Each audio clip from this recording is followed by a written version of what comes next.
kabarnya jenengan?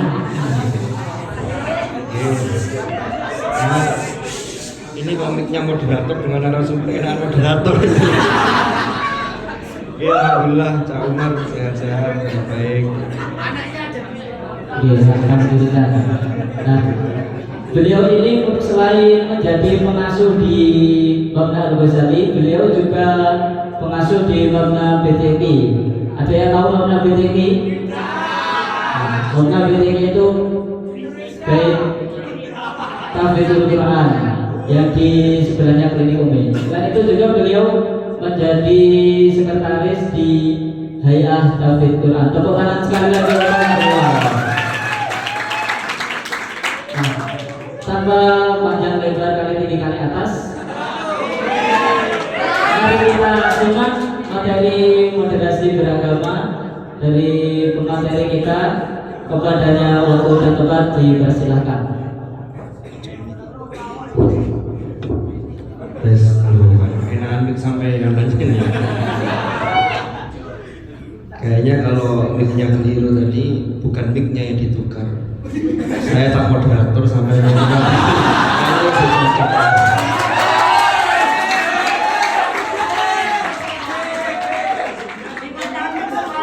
karena Cak Umar ini kalau jadi pemateri itu cocok. Kenapa? Nah, ini kenapa? Ini belum saya buka loh, belum mulai. Karena Cak Umar ini contoh konkret moderasi. Dari mana kalau saya mengatakan begitu? Biasanya namanya Umar, yang gandengannya Siddiq itu kan Abu Bakar. Ini Umar.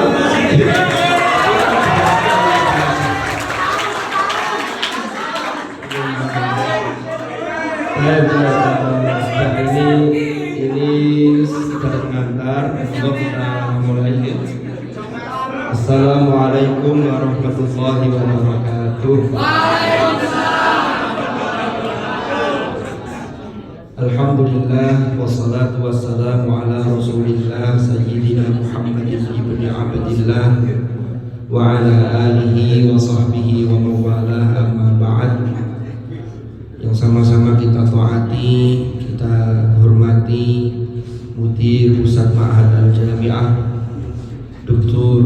Kiai Haji Badruddin Muhammad MHI, yang sama-sama kita taati jajaran pengasuh Ma'had Sunan Ampel Al-Ali, yang saya hormati Murabbi Mabna Al-Ghazali Ustaz Syihab Irfani SH,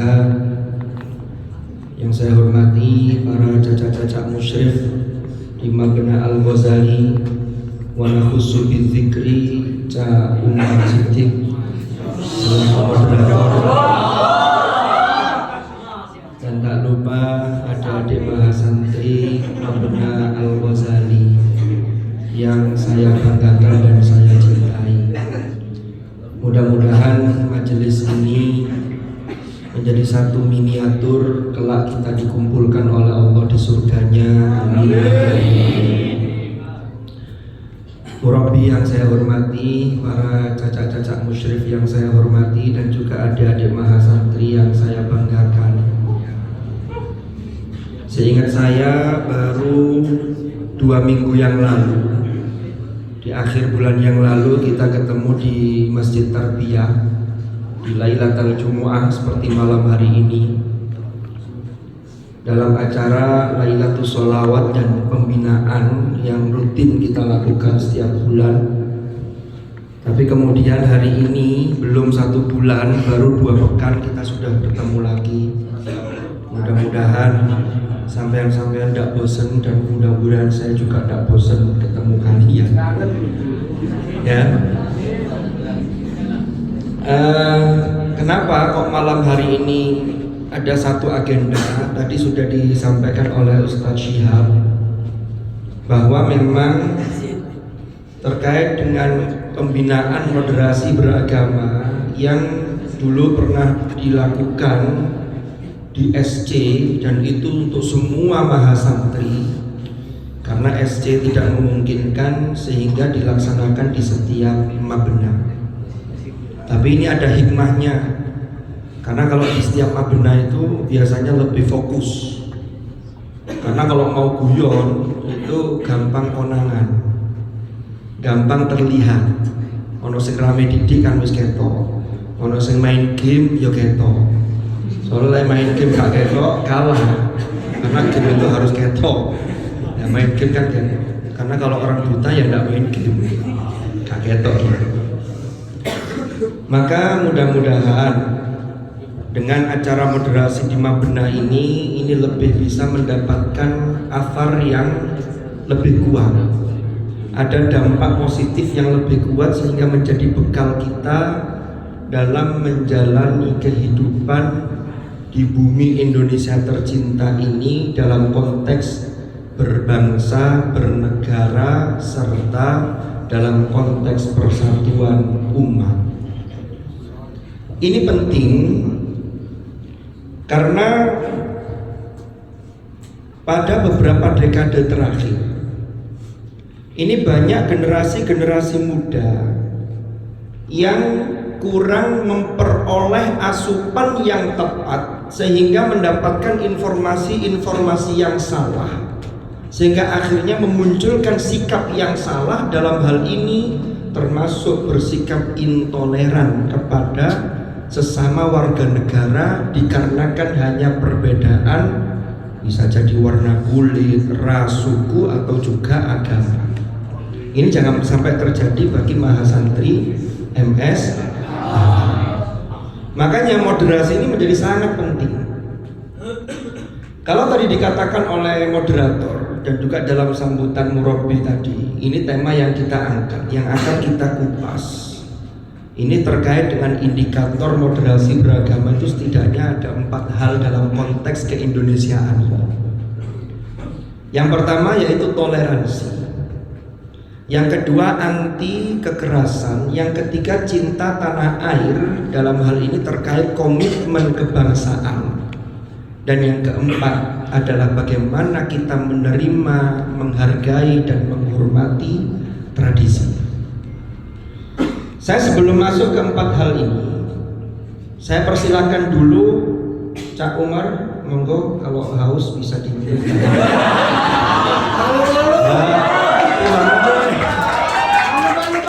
Timbangannya Cak Umar itu terus meneng ngelamun, monggo sambil dicipi, tidak apa-apa, santai saja. Jadi, monggo Cak Umar, dinikmati hidangannya. Oke, saya lanjutkan. Untuk di rumah kok lali-lali. Toleransi. Saya setiap menghadap kalian semangat. Begitu noleh Cak Umar langsung lali itu nyampe nol. Mana aku guyon.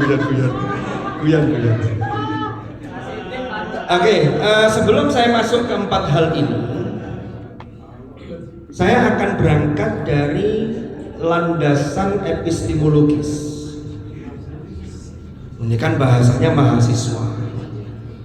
Mahasiswa itu ketika belajar dalam mengkaji ilmu itu mesti dalam filsafat ilmu mesti ada 3 ranah atau 3 aspek itu. Ada epistemologis, ada ontologis, dan ada aksiologis. Karena filsafat itu menjadi ibu dari induk dari ilmu. Yang pertama, moderasi beragama ini landasan epistemologisnya adalah dalil nakli dari Al-Quranul Karim. Allah berfirman di dalam surah Al-Baqarah di awal juz 2 itu. Al-Baqarah ayat 143. A'udzu billahi minasyaitonir rajim. Mohon maaf kalau suara saya tidak seperti Qori yang luar biasa tadi. Iya, karena mungkin Qorinya tadi suaranya bagus karena belum balik. Kalau saya sudah barusan balik, sehingga suara saya berubah. Allah berfirman, wa kadzalika ja'alnakum ummatan wasatan litakunu syuhada'a 'alan nasi wa yakuna ar-rasulu 'alaikum syahida wa ma ja'alna al-qiblata allati kunta 'alaiha illa لنعلم من يتبع الرسول ممن ينقلب على عقبيه وإن كانت لكبيرة إلا على الذين هدى الله وما كان الله ليضيع إيمانهم إن الله بالناس لرؤوف رحيم. Ada yang salah? Saya ini rasanya kayak setoran ke universitas. Hasilnya itu nggak berpikir bagaimana saya dulu. Jadi moderasi beragama itu landasan filosofisnya secara epistemologis itu berangkat dari ayat ini salah satunya. Nanti ada ayat yang lain, tapi nanti dulu saya bahas satu ayat ini dulu. Wa kadzalika ja'alnakum ummatan wasata. Dan demikianlah kami menjadikan kalian ummatan wasata, sebagai umat yang wasata. Sampai situ dulu. Sekarang kita peretengi dulu ayat ini. Yang pertama, di dalam ayat ini Allah dawuh wa kadzalika. Dzalika itu dalam kajian ilmu bahasa Arab itu masuk dalam konteks kaitannya dengan ismul isyarah. Dzalika. Lalu ditambahi dengan ka wa kadzalika lan iku kaya mengkono-mengkono. Itu kalau makna Jawa. Lah dzalika ini kembalinya kemana? Mufassirin itu menjelaskan ada beberapa pendapat. Di antaranya yang ingin saya kutip dalam konteks pembicaraan kita kali ini adalah apa yang disampaikan oleh mufassir besar yang bergelar Al-Imam, yang punya tafsir namanya Mafatihul Ghaib, yaitu Imam Fakhruddin Ar-Razi. Imam Fakhruddin Ar-Razi memahami yang pertama, beliau memaparkan wa kadzalika itu ada beberapa kemungkinan penafsiran. Yang pertama itu kembali kepada ayat sebelumnya. Kan ayat sebelumnya itu paling atas sendiri, itu awal juz 2 di Al-Baqarah 142. Sayaqulus sufaha'u minan nasi ma wallahum an qiblatihim allati kanu 'alaiha. Qul lillahil masyriq wal maghrib. Luar biasa.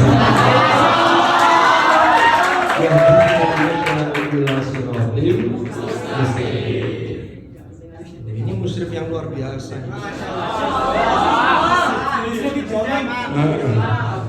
Yahdi may yasha'u ila siratal mustaqim. Yang pertama, dzalika itu balik nang ini adalah baliknya terkait dengan yahdi may yasha'u ila siratal mustaqim, mendapatkan hidayah.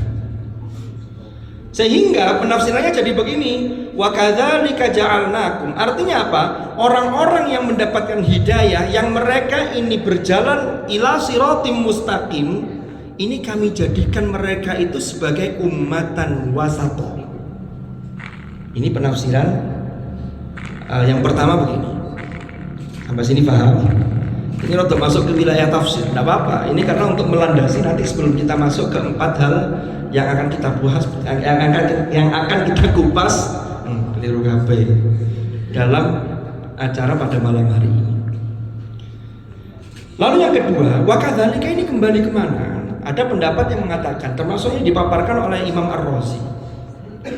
Wa kadzalika itu kembali kaitannya dengan di ayat sebelumnya, di akhir juz 1 itu Allah berfirman, wa laqad istafainahu fid dunya wa innahu fil akhirati laminas shalihin. Yaitu Allah memilih Nabi Ibrahim itu sebagai Khalilur Rahman, sebagai pemimpin. Maka Nabi Ibrahim lalu kemudian beranak cucu yang dari jalur Nabi Ismail alaihi salam itu sampai ke kita umat Rasulullah sallallahu alaihi wasallam. Maka kalau Ibrahim kami jadikan, kami pilih dia, maka begitu pula kalian umat Rasulullah, ja'alnakum ummatan wasata.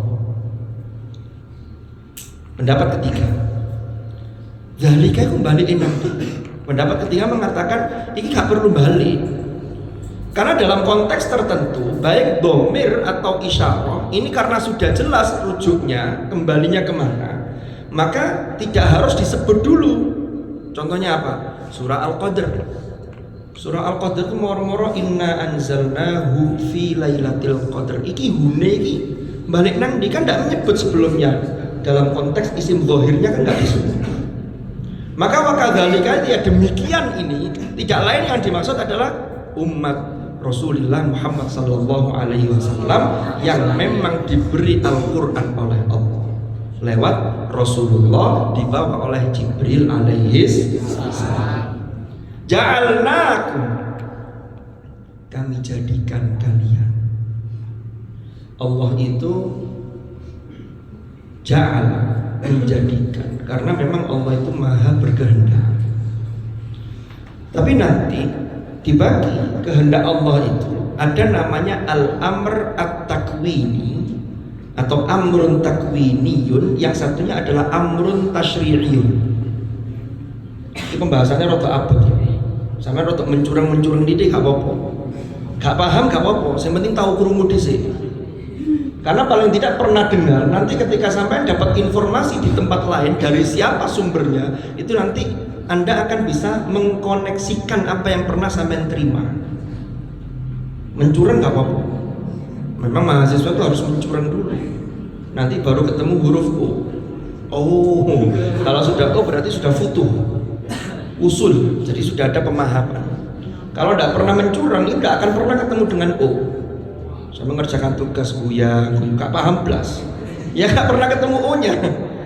Dan itu banyak yang nyantai, paham gak paham, sementing absen. Nah kan repot. Makanya kalau dosen tidak ngabsen atau pas ngabsen lupa nggak bilang hadir begitu, maju. Ustadz saya hadir, Ustadz tadi, Ustadz iyo. Tapi kalau dijelaskan tidak paham, tidak urusan. Tapi kalau absennya sampai di A padahal dia masuk, waduh itu merasa bersalah. Karena jangan-jangan menganggap presensi itu adalah acara inti. Nah ini yang harus kita rubah persepsi itu. Kembali ke materi. Ja'alnakum, Allah memang maha berkehendak, tapi dalam konteks kehendak Allah ada yang namanya amrun takwini. Kalau amrun takwini itu adalah sesuatu yang sudah ditetapkan Allah dan itu sudah dibentuk dan itu jadi. Kita tidak bisa menolak dan tidak bisa membantah itu. Mas Umar, Cak Umar, saya Allah berkehendak dijadikan sebagai seorang laki-laki. Nggak bisa bantah, aku mau tadi lanang, mau tadi wedok, gak iso. Itu namanya amrun takwini. Tapi kalau amrun tasyri'iyun, itu adalah Allah menjadikan, dalam konteks Allah memberikan potensi, tapi kalau tidak diasah, dia tidak akan terbentuk. Ini yang manusia, kalau dia mau mengambil amrun tasyri'i itu dia lakukan, dia usahakan, maka dia akan menjadi itu, terbentuk. Kalau enggak, ya enggak. Contoh apa? Sampean pinter mergo gelem sinau opo enggak, itu amrun tasyri'i. Kan begitu? Gak iso sulapan. Ya kalau wonten ilmu laduni, ndelok potongannya kayak ngene iki aku sih gak yakin gitu. Tapi yang bagaimana? Lek sing sebelah kuwi rada yakin titik.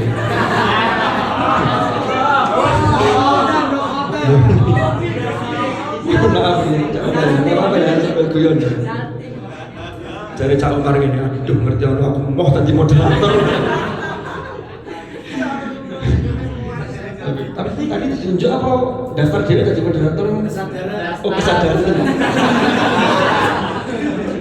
Ya wis. Wis aja kakek guyon gak ada tambah bengi kok.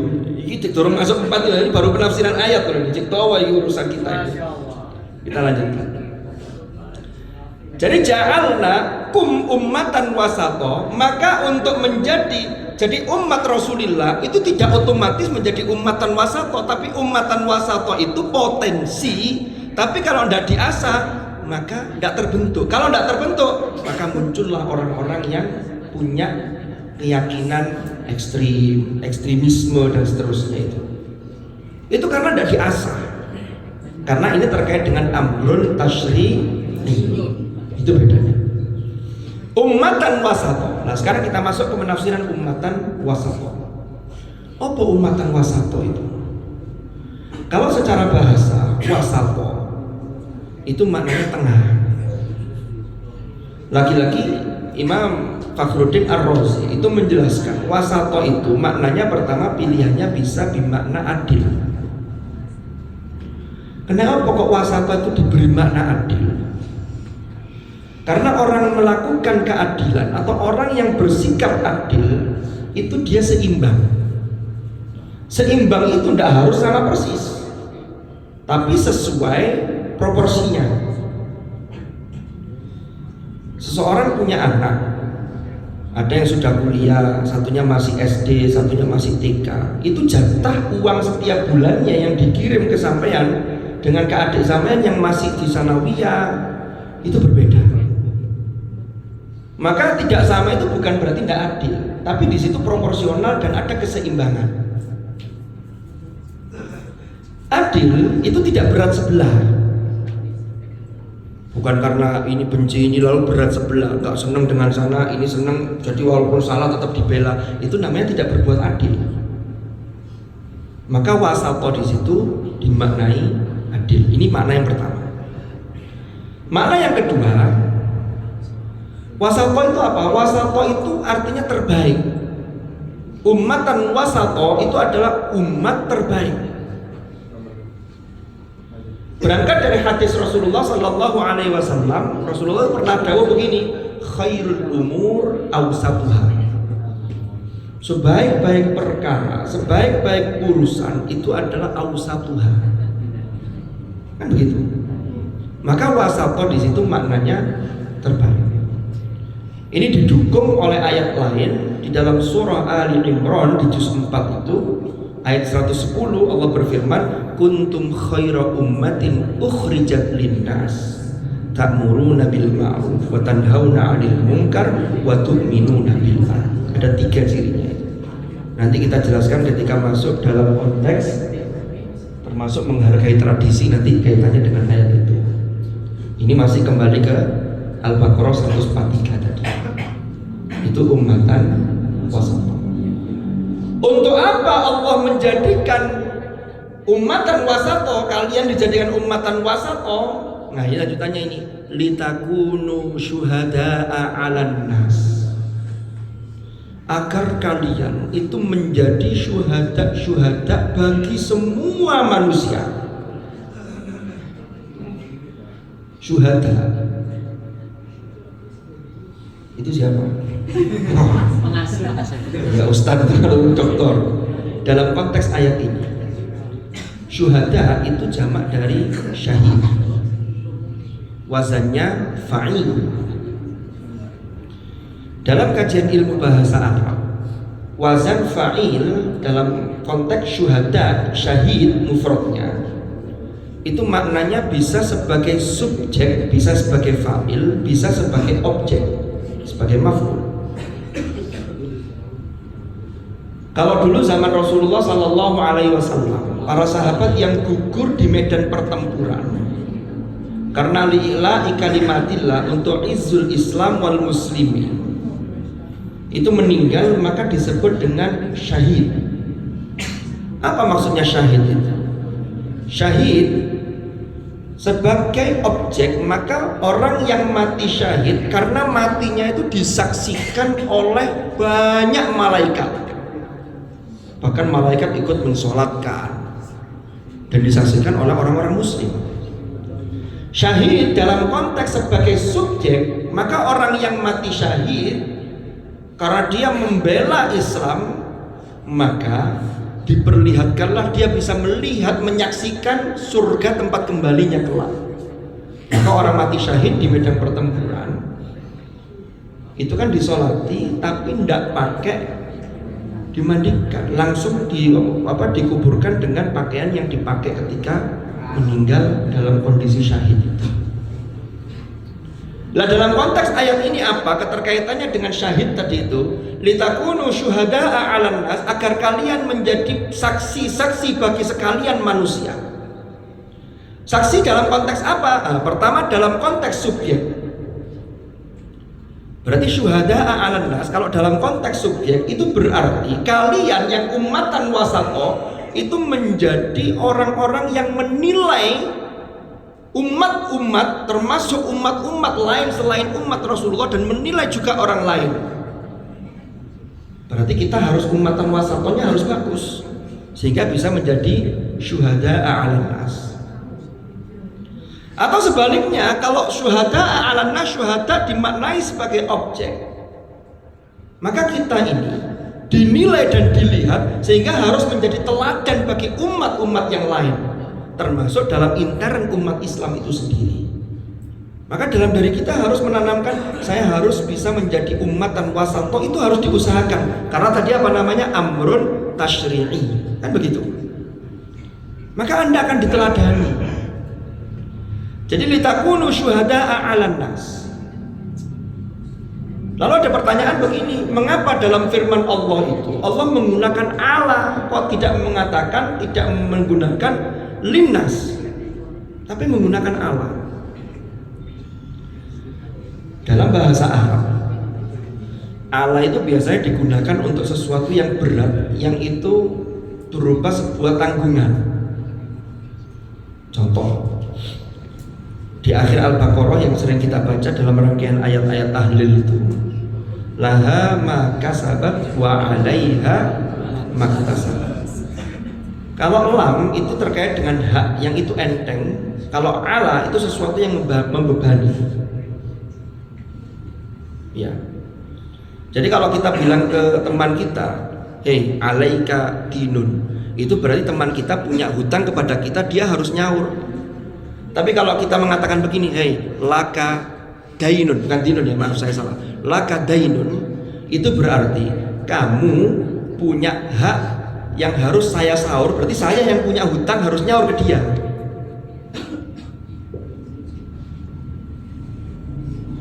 Laha ma kasabat wa 'alaiha maktasabat. Laha ma kasabat, baginya pahala dari apa-apa yang sudah dia lakukan. Melakukan perbuatan baik, dia mendapatkan hak pahala, maka laha ma kasabat wa 'alaiha ma iktasabat. Jadi dari kasabah fiilnya ditambah dari iktasabah. Iktasabah itu apa maksudnya? Iktasabah itu melakukan perbuatan yang berimbas pada dosa sehingga dia harus menanggung dosa itu. Wa 'alaiha maktasabat. Karena dalam kaidah bahasa Arab itu, idza zadal mabna zadal makna. Kalau bangunan kata itu bertambah, maka maknanya bertambah. Dosa itu kan beban. Beban di dunia plus beban di akhirat. Kalau orang melakukan dosa kok tidak merasa beban, berarti ada yang salah dengan hati kita. Ini kemarin sudah kita bahas terkait dengan apa? Fa inna dzikra tanfa'ul mu'minin. Mudah-mudahan masih ingat, baru 2 pekan. Ya selalu yang bu. Biar gak iso saiki lali, repot lagi. Wes. Kembali ke materi tadi. Sama dengan doa ketika sampean ada teman yang ngundang pernikahan. Rasulullah itu mengajarkan kalau ada orang nikah itu doanya singkat, simpel. Barakallahu lak wa baraka alaik wa jama'a bainakuma fi khair. Mudah-mudahan engkau barokah buatmu. Lak itu bagimu dalam kondisi engkau dalam kemudahan, punya fasilitas yang lebih, punya kerjaan dengan gaji yang cukup bahkan lebih. Tapi kadang orang menikah itu kan tidak hanya itu, diuji dengan hal-hal yang berat, maka wa baraka alaik. Jadi dalam kondisi nggak enak pun tetap keberkahan itu selalu menyertai. Itu maksudnya. Kembali ke ayat tadi. Mengapa kok di sini Allah menggunakan litakunu syuhada 'alan nas? Ada mufassir yang mengatakan begini. Jenenge dadi saksi. Saksi itu kan kalau jadi subjek, dia kan yang menyaksikan, yang menilai. Dia sebagai penilai. Oh, ini gak tepat ini. Kalau orang mengasah umatan wasatonnya dengan baik, maka dia bisa memberikan pencerahan, bisa menyampaikan yang benar. Jangan begini, harusnya begini. Itu untuk melihat secara objektif. Allah itu di samping beban 'alan nas, tapi juga menunjukkan sesuatu yang isti'la, yang tinggi. Maka orang menilai kalau dari tempat yang tinggi, itu yang dipandang itu jauh lebih luas dibanding dari tempat yang rendah. CCTV itu masangnya mesti di dhuwur. Ono CCTV di ngisor. Bahaya. Kok ketok nek sarungan tapi gak kan masalah. Jadi CCTV itu di atas. Lalu yang kedua, kenapa menggunakan Allah? Kalau dikaitkan dengan teori yang tadi, bahwa Allah itu terkait dengan dosa, terkait dengan beban, maka yang harus diingatkan atau yang harus disaksikan atau dia terhadap manusia yang lain, terhadap orang lain itu adalah terkait dengan kesalahan-kesalahan atau dosa-dosa, walaupun yang benar juga tetap diamati. Nanti kita lihat parameternya. Litakunu syuhada'a 'alan nas. Lanjutannya, wa yakunar rasulu 'alaikum syahida. Dan rasul bagi kalian sebagai ummatan wasata itu sebagai syahid. Sama dengan tadi syuhada, syahid. Berarti Rasulullah itu pertama, kalau Rasulullah itu sebagai objek, maka Rasulullah kita jadikan sebagai teladan untuk mengukur sebagai parameter bagaimana ummatan wasata, lalu bagaimana dengan umat-umat yang lain. Bisa dipahami? Kalau Rasulullah sebagai litakunu syuhada'a 'alan nas wa yakunar rasulu 'alaikum syahida, kalau Rasul sebagai subjek beliau, maka beliau itulah yang menilai. Karena ternyata ada riwayat Rasulullah suatu ketika pernah dawuh begini, yang terjemah maknanya, saya langsung ke terjemahannya aja. Nanti itu di hari akhir, umat-umat Nabi terdahulu itu didatangkan, termasuk yang diceritakan di riwayat itu umatnya Nabi Nuh alaihi salam. Lalu ditanya umatnya Nabi Nuh itu oleh Allah, ditanya, apakah tidak ada yang memberi peringatan kepada kalian? Mereka itu mengingkari, maunya itu nyari selamat. Nyari selamat ya, bukan selamat ya, kalau selamat orang Jawa beda. Kalau selamat TDW, nyari selamat, pokoknya cek ada siksa. Apa jawabnya mereka? Mereka menjawab di hadapan Allah begini, tidak ada yang memberi peringatan kepada kami seorang pun. Nabi Nuh dipanggil, wahai Nuh, apakah engkau tidak memberi peringatan kepada mereka? Apa kata Nabi Nuh? Qad ballaghtu ya Allah, saya sudah menyampaikan ya Allah. Maka didatangkanlah saksi. Siapa saksi itu yang menjadi parameter? Rasulullah Shallallahu Alaihi Wasallam. Jadi Rasulullah yang kemudian memberi persaksian bahwa Nuh itu sudah mengingatkan mereka, sehingga mereka diberlakukanlah di situ hukuman. Nah, Nabi Muhammad itu juga menjadi saksi bagi kita. Dan yang paling berat bagi Rasulullah itu ketika menyaksikan dan nanti di akhirat bersaksi terhadap umatnya, kalau umatnya itu banyak melakukan pelanggaran, itu berat bagi Rasulullah. Rasulullah ditanya, atau umat yang bangkang ditanya, kamu dulu tidak ada yang meringatkan? Tidak ada. Lah kamu kan di Madinah, cacat-cacat musyrik gimana? Tidak ada. Cacat musyrik bilang, oh sampun ya Allah, pun kalau peringatkan sudah saya absen. Dileno gak kena, umpama begitu. Ya. Lalu yang menjadi saksi siapa intinya nanti? Rasulullah. Rasulullah berat kalau melihat kemudian, ya Allah rek Al-Ghazali iki ambek cacat-cacat wis dileno kok cipancet gini ya. Itu Rasulullah kemudian ditanya oleh Allah, terus gimana ini umatmu? Iya, mereka ini membangkang. Itu berat bagi Rasulullah. Karena nanti ada konsekuensi. Karena Rasulullah itu adalah punya sifat azizun alaihi ma'anittum. Jadi Rasulullah itu merasa berat terhadap penderitaan kalian. Jangankan penderitaan di dunia, ini yang terlebih lagi penderitaan di akhirat. Itulah yang difikirkan selalu oleh Rasulullah. Ummati kan begitu. Harisun alaikum. Beliau sangat ingin panjenengan semua itu umatnya itu baik. Jadi ingin kebaikan buat umatnya. Bahkan beliau itu bil mu'minina raufur rahim. Oke, kembali ke ayat tadi. Wa yakunar rasulu 'alaikum syahida. Sebenarnya ayatnya panjang ini karena terkait dengan urusan perpindahan kiblat. Wa ma ja'alna al-qiblata allati kunta 'alaiha illa lina'lama man yattabi'ur rasula mimman yanqalibu 'ala aqibih. Tapi saya tidak menjelaskan ke penafsiran yang lebih lanjut, walaupun sebenarnya ada kaitannya secara erat. Tapi saya langsung ke wasaton tadi itu dalam konteks seperti itu. Nah sekarang kalau kita lihat terkait dengan ummatan wasaton, yang disebut moderat itu seperti apa? Yang disebut wasatiyah itu seperti apa? Kan begitu. Maka mufassirin berangkat dari para penafsir-penafsir dan juga riwayat-riwayat yang ada, ini menggariskan bahwa ummah wasatoh, ummatan wasatoh itu adalah yang memiliki keseimbangan.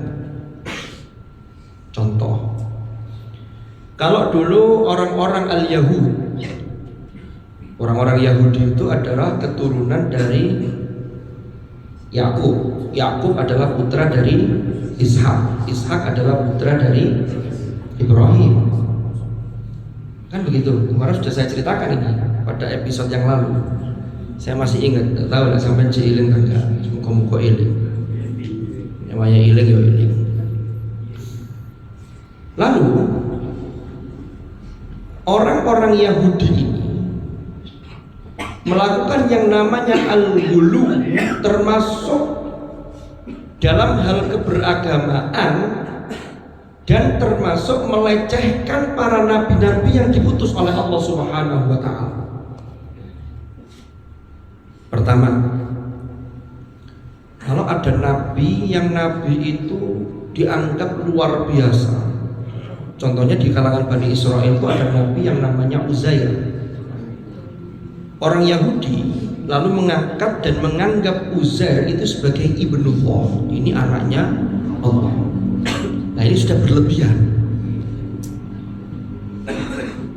Orang-orang Nasrani ketok ono orang yang luar biasa bisa lahir tanpa proses adanya bapak. Jadi Sayyidah Maryam itu tidak pernah disentuh laki-laki, itu bisa punya anak. Ini atas izin Allah. Maka di situ Isa ini juga dianggap sebagai Isa bin Allah. Nah, ini sudah berlebihan. Jadi yang dimaksud keseimbangan itu dalam hal apa? Dalam banyak hal, mulai dari sisi akidah. Contoh lain, mohon maaf, orang-orang di luar kita, di luar Islam, itu ada yang pemuka-pemuka agama mereka. Kalau dalam Islam itu ada kiai-kiainya, pemuka agama mereka itu kalau sudah menetapkan dirinya untuk berkhidmah kepada Tuhan, maka dia tidak boleh menikah dengan perempuan. Ada, tidak usah saya sebutkan, tapi ada. Padahal secara naluri, secara insting manusiawi, maka manusia itu punya ketertarikan terhadap lawan jenis. Sehingga akhirnya terjadi apa? Ada beberapa pelanggaran terhadap aturan itu karena mereka sudah melampaui batas. Sehingga tidak ada wasatiyah di situ. Lalu keseimbangan terkait dengan kehidupan dunia dan akhirat itu juga termasuk cerminan dari wasatiyah. Contoh, di dalam Al-Quran itu ada ayat begini, wabtaghi fima ataakallahu darul akhirata wa la tansa nasibaka minad dunya wa ahsin kama ahsanallahu ilaik. Al-ayat. Wabtaghi fima ataakallahu darul akhirah. Carilah dalam sesuatu yang telah dianugerahkan oleh Allah terkait dengan kehidupan akhirat. Tapi walatan sanasibaka minad dunya. Jangan lupakan bagianmu atau apa yang menjadi bagianmu terkait dengan urusan dunia. Di ayat yang lain, ya'lamu annamal hayatud dunya la'ibun wa lahun, dan seterusnya dalam surah Al-Hadid. Ada orang-orang yang menduga itu begini kan. Kalau dalam Islam itu ternyata yang paling diutamakan itu adalah akhirat, sehingga dunianya agak diakhirkan. Apa iya? Kalau secara zahir beberapa ayat dalam Al-Quran kita lihat seakan-akan iya, padahal sebenarnya penjelasannya itu begini. Menungso itu kan terdiri dari beberapa unsur. Yang jelas ada unsur jasmani, ada unsur rohani. Ini juga butuh keseimbangan. Nutrisi yang masuk ke rohani kita dengan jasmani kita ini harus seimbang. Jangan hanya nuruti nutrisi jasmani, makan, minum tercukupi, tapi nutrisi otak, nutrisi hati tidak pernah kita penuhi. Ini berarti tidak ummatan wasatah. W.R. Supratman itu ketika mengubah lagu Indonesia Raya, itu ternyata yang dibangun dulu itu bukan jiwa tapi raga. Bukan raga tapi jiwa. Wale. Bangunlah jiwanya, baru bangunlah badannya. Karena jiwa ini sangat penting sekali, nutrisi dalam tubuh kita ini, nutrisi dalam jiwa. Saya ke contoh yang tadi begini. Memang di ayat-ayat Al-Quran itu Allah seringkali yang mengingatkan tuh urusan akhirat, tapi bukan berarti dunia itu dilupakan. Karena begini, juga bukan berarti, jangan difahami, oh berarti wong Islam itu kudu ngurusi akhirat tok, gak ngurusi dunia, bukan. Kenapa kok Allah tekankan akhirat berkali-kali? Karena itu yang sering dilupakan. Sementara urusan jasmani, urusan duniawi, itu kadang secara naluri jasmaniyah manusia itu sudah otomatis dia akan berusaha untuk memenuhi itu. Sampai tidak disuruh makan sekalipun, tapi kalau sudah waktunya makan, itu pasti akan berusaha untuk nyari makan. Boyo apa caranya? Kalau hujan-hujan malas jalan, gue pakai Shopee Food, pakai Grab Food, bahkan jalan ke kantin, kan itu otomatis. Tapi kalau terkait dengan nutrisi untuk akhirat, itu kalau tidak didorong, itu kadang orang banyak yang lalai. Ya, terkait dengan ke masjid, terkait dengan taklim, itu tuh malas-malas kadang-kadang. Beda dengan ketika mau ke kantin. Sehingga kalau untuk urusan makan, urusan duniawi, maka tidak perlu didorong pun, itu sudah secara alamiah Anda akan mendorong diri Anda sendiri. Tapi nah urusan akhirat beda. Itu harus dimotivasi. Makanya Nabi itu dawuh, al-kayyis mandana nafsahu wa amila lima ba'dal maut. Orang yang cerdas itu yang mampu menundukkan hawa nafsunya dan dia melakukan amal perbuatan itu untuk visi setelah kematian, berarti visi akhirat. Tapi dengan tidak meninggalkan duniawi. Bahkan kalau kita lihat dalam ayat itu yang dipuji Al-Quran itu rijalul la tulhihim tijaratun wala bai'un an dzikrillah. Disebutkan rijalul la tulhihim, seseorang atau orang-orang yang tidak dilalaikan oleh perniagaan, oleh bisnis dari mengingat Allah. Berarti apa? Bisnis tetap jalan, tapi zikrullahnya tidak dilupakan. Berarti ada keseimbangan. Makanya dalam konteks keindonesiaan yang harus kita lakukan dalam rangka bagaimana berusaha untuk menjadi ummatan wasatah, yang tadi sudah saya sampaikan, ini adalah amrun tasyri'i, harus kita usahakan. Maka indikatornya apa yang harus kita lakukan? Yang pertama adalah toleransi. Manusia itu diciptakan tidak ada yang sama. Pabriknya podo, wong tuane podo, itu loh gak podo kadang-kadang. Sampean sampai masih sampean sampai adik, lu kok kadang-kadang gak podo. Ada yang begitu? Banyak. Tapi bagaimana kita ini ketidaksamaan itu tidak kita tonjolkan, tapi bagaimana dengan adanya ketidaksamaan dan persamaan itu, tapi tetap kita bisa bersinergi, itu yang paling penting. Sama di Mabena, sak kamar berapa orang? 2 orang ya? Loh kadang-kadang 2 kok, kalau yang 4 lagi keluar kan berarti 2 orang. Oh, maksudnya isinya 6, tapi kadang hanya 2 orang di kamar ya. Berduaan. Yang ketiganya adalah saya lanjutkan. Sak kamar arek 6. Iku kadang karepe gak podo. Itu kalau ndak memunculkan toleransi sama ndak ada sikap tasamuh, itu bedengkrengan. Ini jangan sampai terjadi. Kadang ada orang yang punya sifat individualis. Pokoknya karepku ini, bapak karepku. Babahnya kita, karepnya kita secara individu itu tidak bisa bebas lepas. Karena kenapa? Karena hak kita dibatasi oleh hak orang lain. Maka disitulah dibutuhkan toleransi. Sama gak oleh sakarepe dhewe hotel, YouTube di kamar, musik keras, sementara temannya sudah waktunya jam tidur atau mengerjakan tugas, tidak bisa konsentrasi. Maka kalau tidak ada toleransi ini berat. Itu baru dari sisi Hanya perbedaan situ. Padahal kita sama-sama kuliah di UIN, sama-sama muslimnya. Belum lagi nanti toleransi ketika bagaimana dengan non muslim.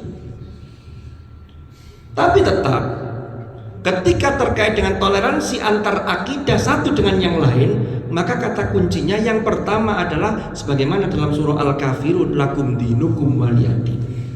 Memang dalam urusan agama kita tetap toleransi, kita yakini bahwa Islam ini agama yang paling benar, tapi tidak kemudian orang lain kemudian kita salah-salahkan. Sudah, lana a'maluna lakum dinukum waliyadin.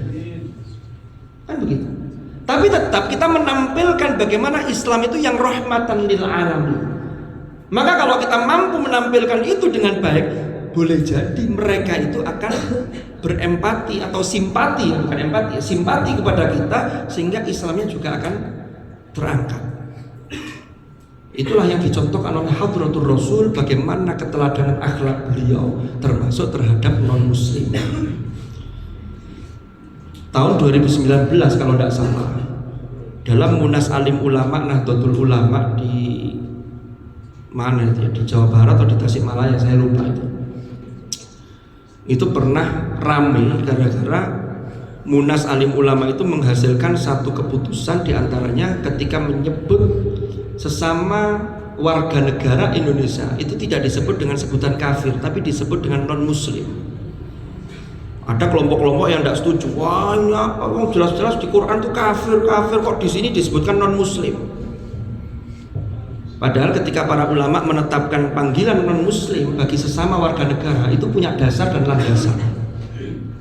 Pertama, di dalam Al-Quran, di Al-Quran itu tidak ada satupun ayat kecuali hanya satu dalam konteks yang berbeda, yang panggilannya langsung ya ayyuhalladzina kafaru. Kalau ya ayyuhalladzina amanu banyak, karena orang beriman itu diharapkan keimanannya genah sehingga dia bisa diajak dialog, bisa diberi hitop. Lah orang kafir itu tidak ada panggilan ya ayyuhalladzina kafaru kecuali dalam surah At-Tahrim, ya ayyuhalladzina kafaru la ta'tadzirul yaum innama tujzauna ma kuntum ta'malun. Tapi itu konteksnya nanti di akhirat. Hei orang-orang kafir, la ta'tadzirul yaum, kalau gunane hari ini engkau mengajukan alasan uzur, dulu begini enggak ada gunanya. Innama tujzauna ma kuntum ta'malun. Sama kalau kita tambahi ada dalam ayat qul ya ayyuhal kafirun, tapi al kafirun di situ orang yang kekafirannya memang sudah mantap. Artinya apa? Ternyata yang dipanggil dalam ayat itu qul ya ayyuhal kafirun itu orang-orang yang memang kafir itu nemen dan memang menutup dirinya secara utuh, dan ini sulit untuk dimasuki kebenaran. Itulah yang digambarkan dalam surah Al-Baqarah, khatamallahu ala qulubihim wa ala sam'ihim wa ala absarihim ghishawah. Yang mana innal ladzina kafaru sawaun alaihim a anzartahum am lam tunzirhum la yu'minun. Di antaranya seperti Al-Walid ibnul Mughirah dan lain-lain. Itu yang dipanggil secara langsung dalam konteks qul ya ayyuhal kafirun. Lalu dalam konteks yang lain, Quran itu tahu kok kalau orang-orang Yahud Nasara itu yang kemudian laqad kafaral ladzina qalu innallaha thalithu tsalatsa, laqad kafaral ladzina qalu innallaha huwal masih ibnu maryam, itu kafir semua itu. Tapi Quran tidak pernah manggil kemudian mengajak dialog ya ayyuhalladzina kafaru, karena kafir itu kan bisa terdiri dari lam yakunil ladzina kafaru itu min ahlil kitab wal musyrikin.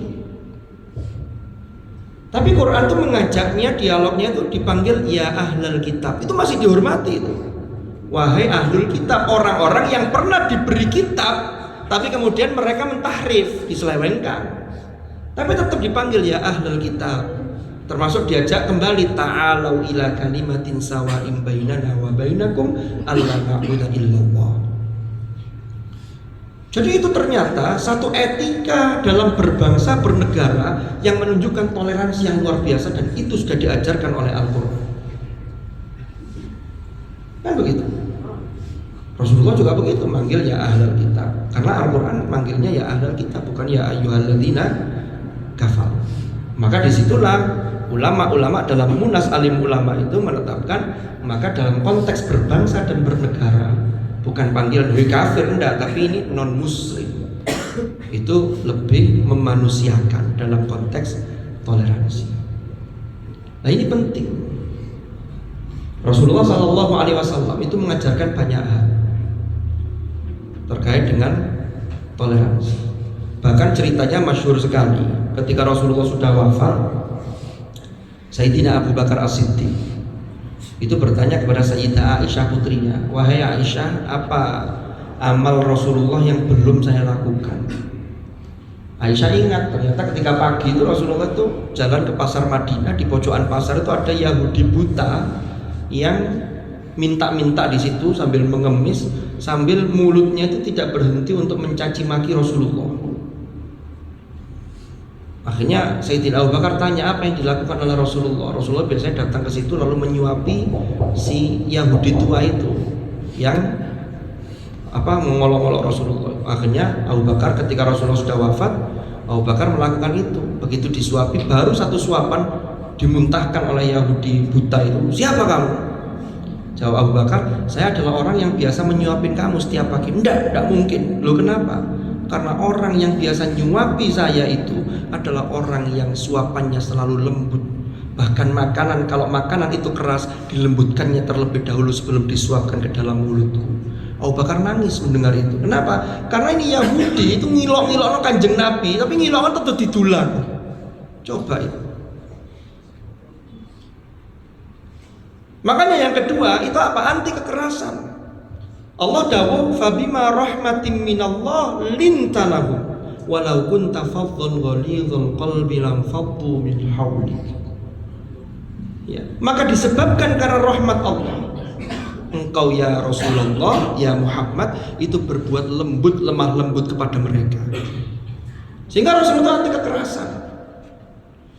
Kalau kita lihat dalam sejarah, loh Ustaz atau Pak, gimana kok ada peperangan dalam Islam? Sekali lagi saya sampaikan bahwa peperangan dalam Islam itu umat Islam tidak pernah menjadi pihak yang memulai.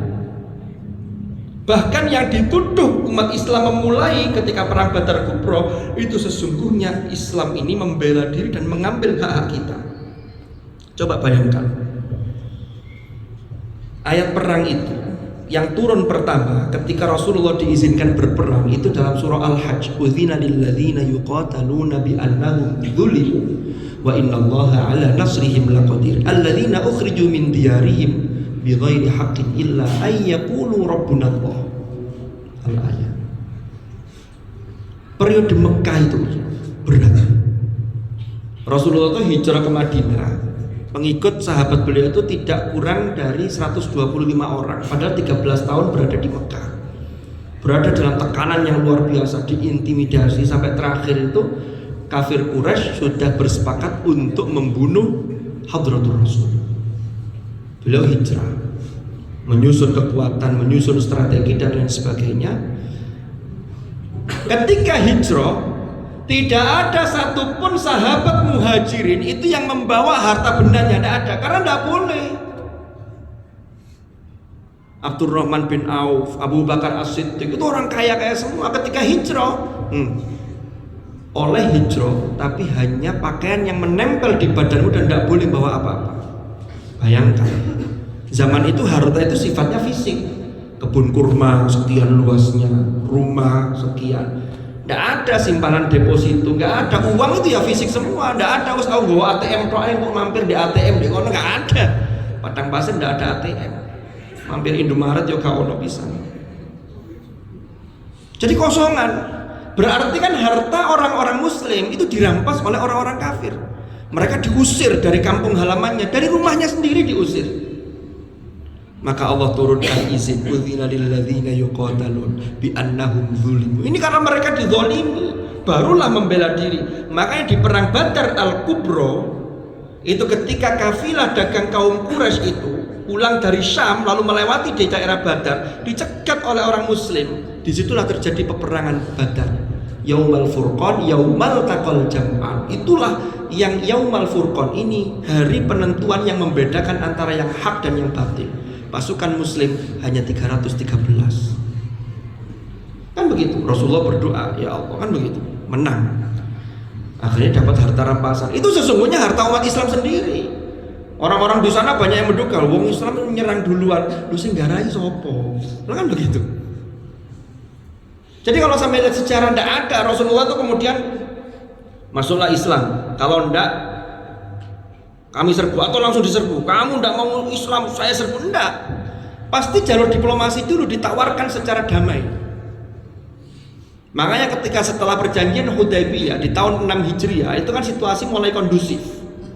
Karena sebelumnya itu perang tidak kondusif. Akhirnya perjanjian Hudaybiyah, perwakilan kaum Quraisy itu diwakili oleh Suhail bin Amr. Disepakatilah gencatan senjata selama 10 tahun. Ini strategi. Walaupun dalam poin-poin perjanjian Hudaybiyah ini sudah banyak yang ngantuk ya. Segera kita akhiri saja ya. Jadi nggak ngantuk. Saya acuannya moderator. Kalau moderator nggak ngantuk lanjut. Lanjut ya. Saya ngantuk ya saya ngantuk. Mosok ngantuk dilarang. Enggak. Apa yang ngantuk ini butuh teh? Disiram loh cek ngantuk. Oke, saya lanjutkan.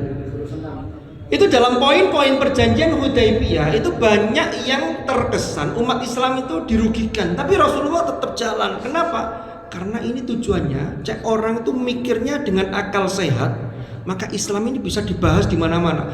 Jadi ada beberapa poin yang seakan-akan merugikan Islam, tapi ada satu poin yang luar biasa, bahwa siapapun yang membahas tentang Islam itu tidak boleh dilarang. Ternyata apa yang terjadi? Baru 2 tahun berjalan terjadi masalah antara Bani Bakr dengan Bani apa itu saya lupa. Satunya kan mengafiliasikan diri pada umat Islam, yang satunya pada kafir Quraisy. Tapi mereka melakukan pelanggaran. Nah, disitulah kemudian Rasulullah memutuskan perjanjian itu untuk kemudian bersiap terkait dengan ke Makkah. Itu nanti kaitannya dengan Fathu Makkah, karena Hudaybiyah di tahun 6 Hijriah, nanti Fathu Makkah di tahun ke-8 Hijriah. Jadi tidak langsung gitu loh. Nah ketika setelah Hudaybiyah itu situasi agak tenang, apa yang dilakukan Rasulullah? Rasulullah itu ngirim korespondensi surat untuk mengajak kepada raja-raja penguasa dunia ketika itu. Untuk apa? Untuk memeluk Islam. Jadi kita itu wajib mendakwakan Islam, tapi tidak dengan memaksa. Lalu kalau tidak begini, enggak. Baru kalau mereka melawan, disitulah kita membela diri. Sehingga jangan difahami zahirnya ini kok kekerasan. Itu sama kayak orang memahami begini. Ketika ada orang membunuh, lalu dia dihukum mati, dibunuh, maka yang dilihat hanya ketika proses kisosnya saja. Itu tidak benar. Harus dilihat secara utuh. Lalu ditolak kisosnya tok koyok-koyok, oh tidak berberi kemanusiaan, masa membunuh orang loh. Ya dia ngapain? Makanya dalam ayat Quran itu ayatnya singkat, walakum fil qisasi hayatun. Bagi kalian dalam kaitan dengan hukum kisos itu ada kehidupan. Kenapa? Karena orang mau membunuh mesti mikir 1000 kali. Aku nek mata ini terbukti saya membunuh, pasti saya akan dibunuh di kisos. Maka dia akan bunuh, mikir kan? Itulah ada kehidupan yang lain. Jadi hikmahnya luar biasa. Jadi toleransi dan anti kekerasan. Jadi Rasulullah itu mengajarkan seperti itu. Bahkan Rasulullah itu kepada sahabat-sahabatnya, kepada keluarganya, bahkan kepada orang-orang non muslim itu juga beliau ini sesungguhnya adalah anti kekerasan. Kecuali tadi itu dalam kondisi-kondisi yang memang kita harus membela diri. Makanya kalau kita bicara mengenai ayat-ayat perang seperti yang tersebar dalam surah At-Taubah, itu jangan dilepaskan dalam konteks damai. Jadi ayat perang dipakai dalam kondisi damai, ya tidak tepat, ya rusak kabeh. Ya ayyuhalladzina amanu qatilul musyrikina kafatan kama yuqatilunakum kafah. Kata orang musyrik pateni, wah keliru lah dalam kondisi damai. Bahkan Rasulullah saja ketika di Madinah, lalu beliau membuat kesepakatan dengan penduduk Madinah yang heterogen, yang bermacam-macam, itu ada namanya Mitsaq Madinah, yaitu perjanjian Madinah. Itu di situ termasuk yang dilindungi adalah orang-orang yang kafir yang zimmi. Kafir zimmi itu yang dia tunduk di bawah kekuasaan Islam, sehingga dia diwajibkan membayar jizyah kan begitu. Yang diperangi itu kafir yang harbi. Bahkan Rasulullah itu mengatakan, barang siapa yang menyakiti kafir zimmi sama dengan menyakiti aku. Loh, itu saking pembelaannya Rasulullah terhadap orang-orang non-muslim dalam konteks kafir zimmi. Lalu yang ketiga, apa yang kita lakukan terkait dengan ummatan wasato atau moderasi beragama itu, kita ini kan hidupnya di Indonesia. Bayangkan kalau orang hidup itu tidak punya tempat tinggal, tidak punya tanah air, tidak punya bangsa, bagaimana kita mau beribadah kepada Allah dengan tenang? Di dalam Al-Quran itu sering menyebut asobiyah, yaitu fanatisme, tapi dalam konteks fanatisme itu untuk hal yang positif, itu boleh. Contoh, Tuhan kami, Tuhan bapak-bapak kami, ini terkait dengan fanatisme keturunan. Lah namanya Tuhan Allah itu kan Tuhannya semua, tapi disebutkan Tuhan kami, itu kan kayak eksklusif. Tapi dalam rangka apa? Ini fanatisme. Sampai kalau tidak punya fanatisme, ini berat. Indonesia diserang dari sana, Allah bapak segini-gini ya. Tapi kalau Anda nggak usah terlalu luas dulu ya. Di MSAA, sampai tinggalnya di Mabana Al-Ghazali. Sampai kan diajari yel-yel itu. Al-Ghazali itu dalam rangka untuk terkait dengan fanatisme. Ini lemah benar saya ini hebat. Makanya ketika disebutkan juara satu Mabana Al-Ghazali, wah, itu luar biasa. Tapi bukan untuk sombong-sombongan, itu dalam rangka bagaimana berkompetisi secara sehat.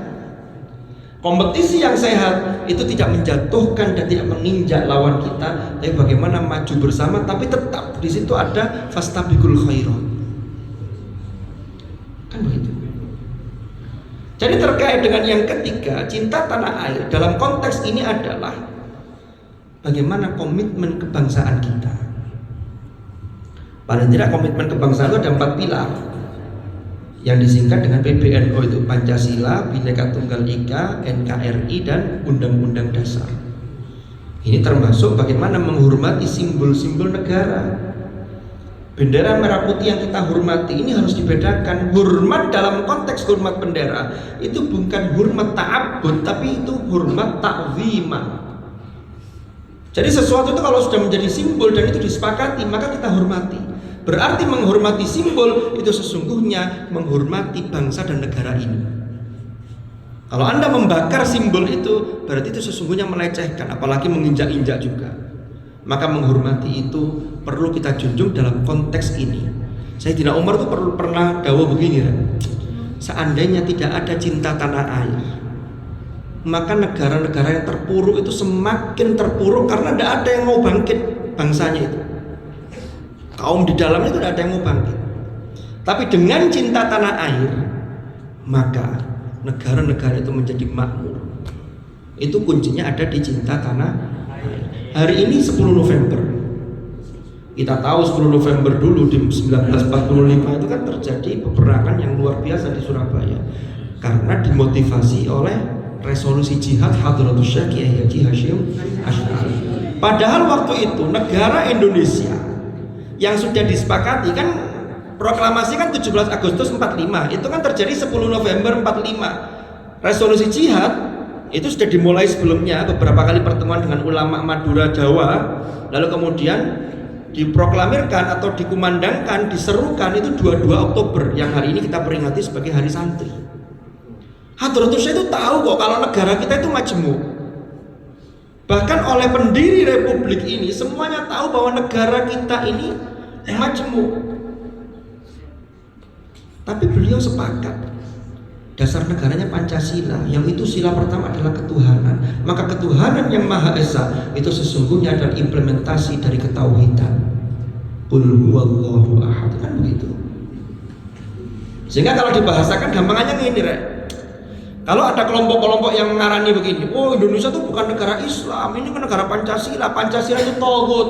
Jangan percaya, karena pendiri-pendiri negara kita, termasuk dari kelompok Islam, Hadratus Syekh Kiai Haji Hasyim Asy'ari yang mendelegasikan kepada putranya Kiai Abdul Wahid Hasyim, yang masuk dalam tim perumus, itu orang-orang yang sangat luar biasa. faham tentang agama kita. Jadi begini, kalau itu dimunculkan, maka ini akan menjadi perpecahan. Maka bangsa Indonesia ini akan pecah. Maka yang penting itu rohnya.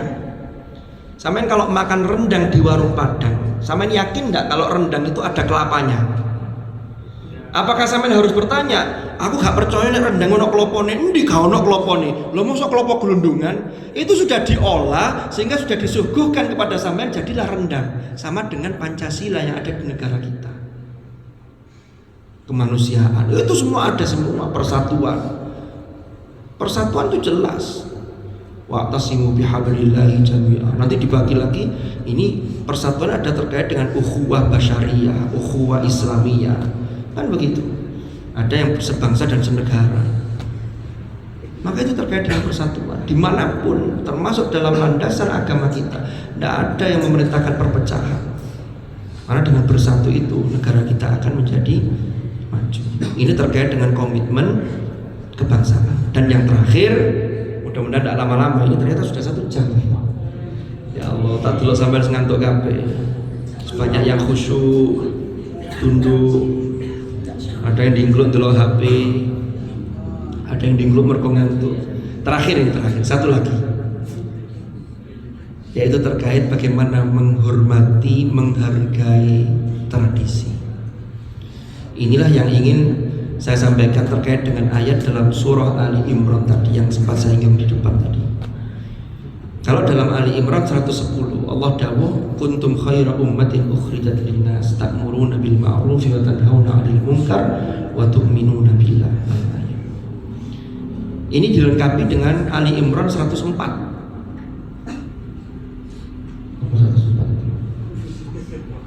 Hah? Yang itu loh. Tad'una bil khairi wa ta'muruna bil ma'ruf. Apa itu?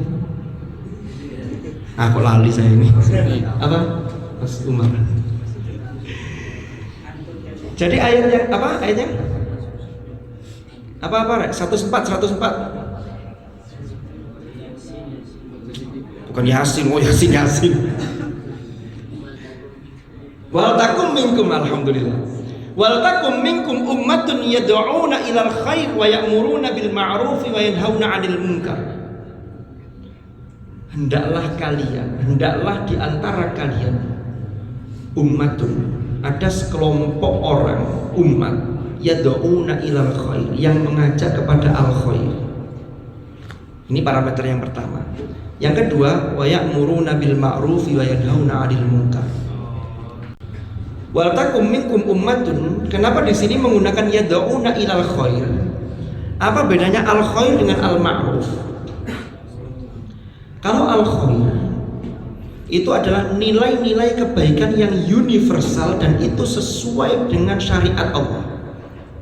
Itu al-khair. Jadi nilai-nilai kebaikan yang universal dan itu sesuai dengan syariat.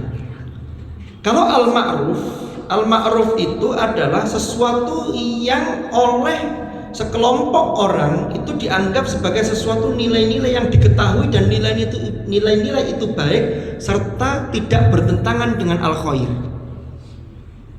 Berarti dalam konteks ini yang masuk kategori ma'ruf itu juga termasuk al-urf.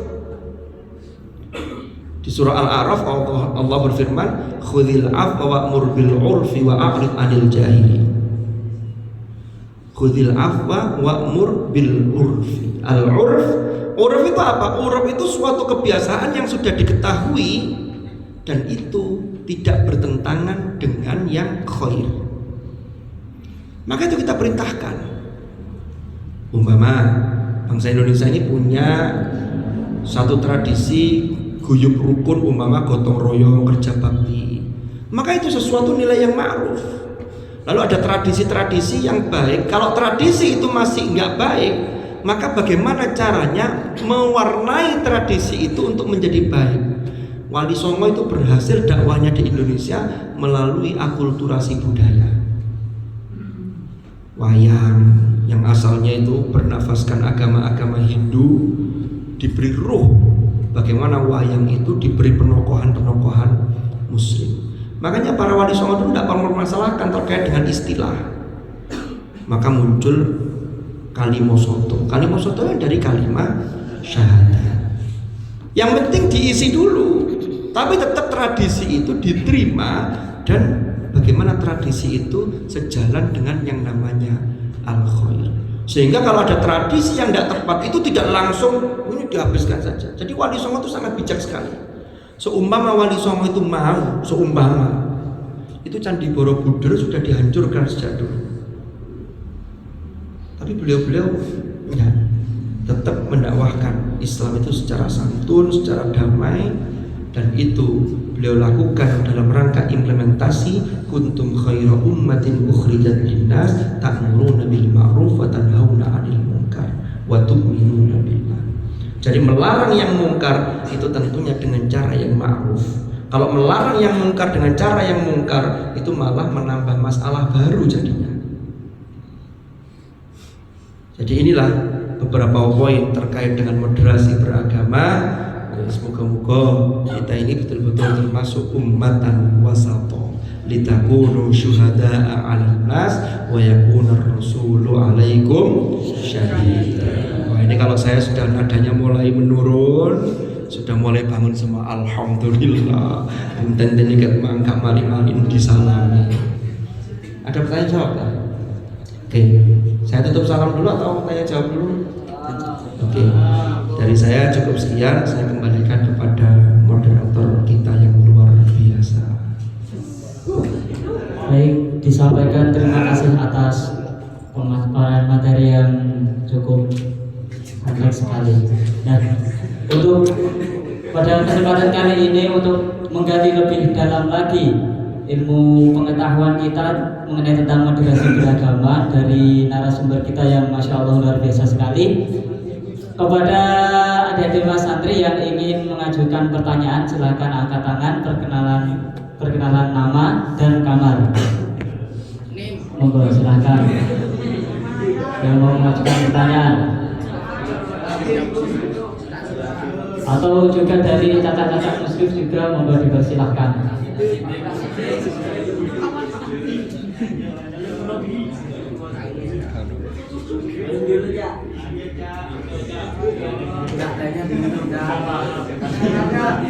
Monggo silakan pada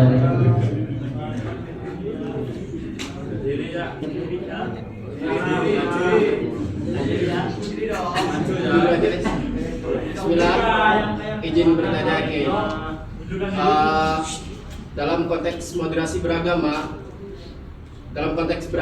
apakah perbedaan dari beragama dan agama? Bagaimanakah beragama seperti apakah yang dimaksud moderat? Lantas yang dimaksud sifat moderat apakah agamanya atau pelaku yang menjalankan agama? Terima kasih. baik, disampaikan terima kasih atas pertanyaannya. Mungkin bisa jenengan jawab langsung atau ditampung terlebih dahulu ya? Langsung aja, timbangannya nanti lupa. Oke, moga waktu dan tempat dipersilakan. Iya. Jadi mohon maaf, langsung izin saya jawab karena kalau ditampung saya itu kalau biasanya gampang ingat, cuma kalau jajar Mas Umar ini ya.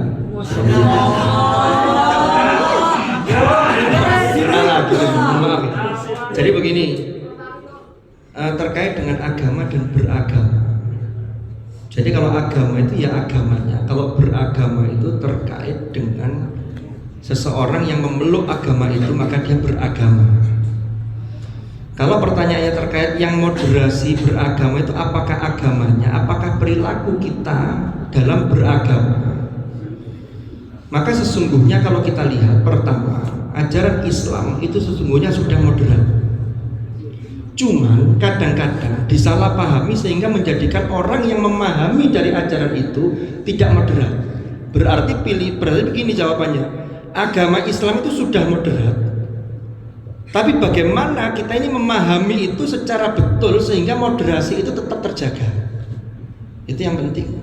Makanya itu tadi yang harus selalu kita usahakan. Gimana caranya? Semakin banyak yang kita baca, semakin banyak yang kita pelajari, dan disitulah kita harus selalu berusaha untuk membuka hati kita, membuka pikiran kita, maka disitulah kita akan bisa menghargai orang lain. Semakin sedikit yang kita baca, semakin sedikit kita bergaul, ya, semakin sedikit maka disitulah biasanya orang itu semakin terkungkung dengan keeksklusifannya. Ini yang tidak bagus. Makanya bagaimana kita tetap satu sisi, yang usul, yang pokok-pokok itu tetap kita menjaga dan kita meyakini bahwa agama ini adalah yang paling benar. Kan begitu. Termasuk dalam beragama, di dalam agama kita kan ada amalia-amalia. Nah itu bagaimana memahaminya terkait dengan subjek atau kita pelakunya, itu memahami secara moderat. Itu juga harus kita lakukan. Ada yang tertinggal tadi apa nih? Ada lagi satu lagi kayaknya tadi apa? Sudah. Ya wes, gitu. Baik, disampaikan terima kasih atas jawabannya. Mungkin dari adik-adik Mas santri atau dari kakak-kakak muslim lainnya yang ingin mengajukan pertanyaan, monggo waktu dan tempat dipersilakan.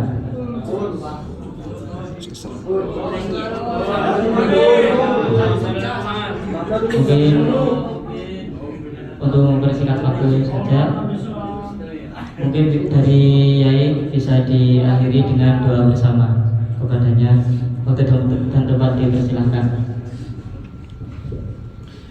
Oke, terima kasih atas perhatiannya dari semuanya.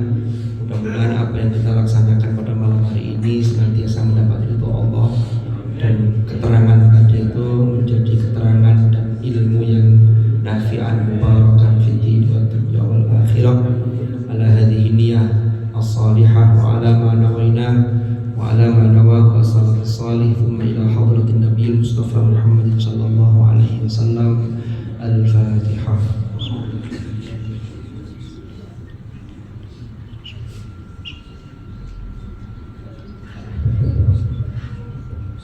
Bismillahirrahmanirrahim. Alhamdulillahirabbil alamin.